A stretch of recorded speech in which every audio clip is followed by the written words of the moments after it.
Hello అండి, అందరికి నమస్కారం. అందరు ఎలా ఉన్నారు? ఇవాళ ఫుల్ వీడియోతోటి మీ ముందున్నా. ఏంటంటే చిన్న చిట్కా అండి. మనం కిచెన్ చిట్కా ఎలా అంటే, మనం నైట్ వండుకున్నది ఒక్కొక్కసారి ఉండిపోతుంది మార్నింగ్కి. అది మనకు ఒక్కోసారి తినబుద్ధి అయితే తింటాం, లేదంటే పడేస్తాం. అలా పడేయకోకుండా మీకు ఈ ట్రిప్ చూపిస్తున్నా చూడండి. అన్నం ఒకవేళ ఉంటే, నాకు ఇది కొంచెమే ఉంది కాబట్టి నేను పేపర్ వేసుకొని ఎండబెట్టుకుంటున్నా.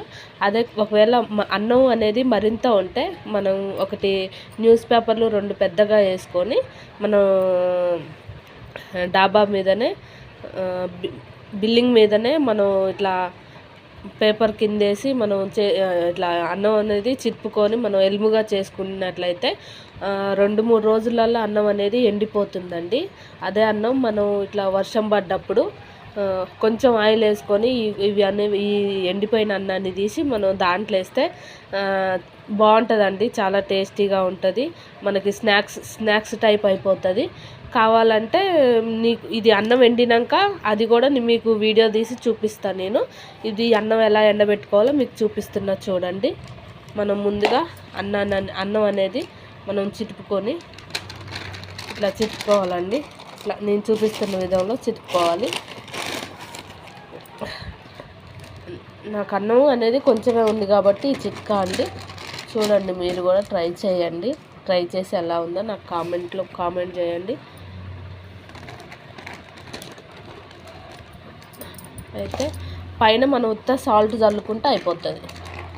నేను చూపిస్తున్న విధంగా ఎండలో అంటే మంచిగా ఎండ కాస్తే 2 రోజులలో ఎండిపోతుందండి, లేదా ఒక 4 రోజులు టైం పడుతుంది. ఇది ఎండబెట్టి మనం ఎన్ని రోజులైనా స్టోర్ చేసుకోవచ్చండి.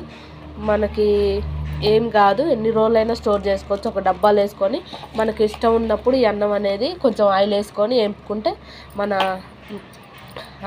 అప్పడాల లెక్కనే ఇది అన్నం అనేది మంచిగా అవుతుందండి. మనం ఇట్లా ఎండబెట్టుకొని ఇట్లా మనం కొంచెం సాల్ట్ అండి, పేపర్ కంటదు, కొంచెం సాల్ట్ వేసుకున్నట్లయితే ఈ అన్నం అనేది మంచిగా సాల్ట్ పడుతుంది. మనకు ఆయిల్లో కూడా మనం సాల్ట్ వేసుకోని అవసరం లేదు. కొంచెం లైట్గా వేయించుకునేటప్పుడు కొంచెం ఉప్పును కారం వేసుకొని వేయించుకున్నట్లయితే చాలా టేస్టీగా ఉంటుందండి.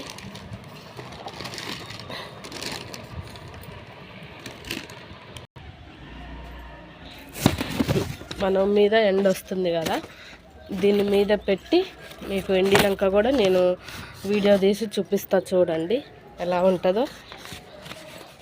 ఈ ఎండకి మంచిగా ఒక 2-3 డేస్ అంటే మీకు అన్నం ఎండిపోవటం అనేది జరుగుతుంది. మీకు చూపిస్తా చూడండి. ఇలా ఉంది కదా, మీకు ఆప్షన్ అండి.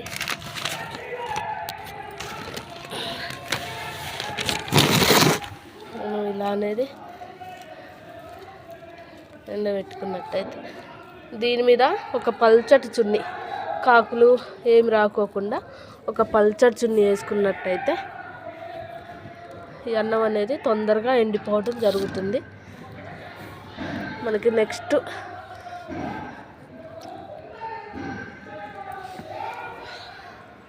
ఇలా నేను చూపించిన విధంగా అన్నం అనేది ఇలా ఎండబెట్టుకుంటే మనకు అన్నం అనేది డ్రై అయిపోతుంది. మీకు నెక్స్ట్ వీడియోలో కూడా నేను ఈ రైస్ని ఎండినాక నూనెలో వేయించి అనేది వీడియో కూడా మీకు పెడతానండి. చూడండి,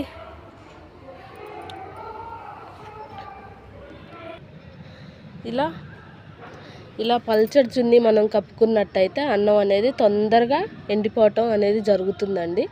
దీని మీద ఏమి వాలుకోకుండా చుట్టుపక్కల చిన్న సైజు రాయి పెడితే సరిపోతుంది. కాకులు కానీ ఏమి వాలుకోకుండా ఉంటాయని నేను ఈ పైన అనేది దుమ్ము పడుకోకుండా నేను చున్నీ అనేది వేయడం జరిగింది. నా ఛానల్కి సపోర్ట్ చేయండి, లైక్ చేయండి, షేర్ చేయండి, సబ్స్క్రైబ్ చేయండి. Thank you. ఇదే వీడియో మరొక షార్ట్ వీడియోతోటి మేము ముందుంటాను. Bye bye.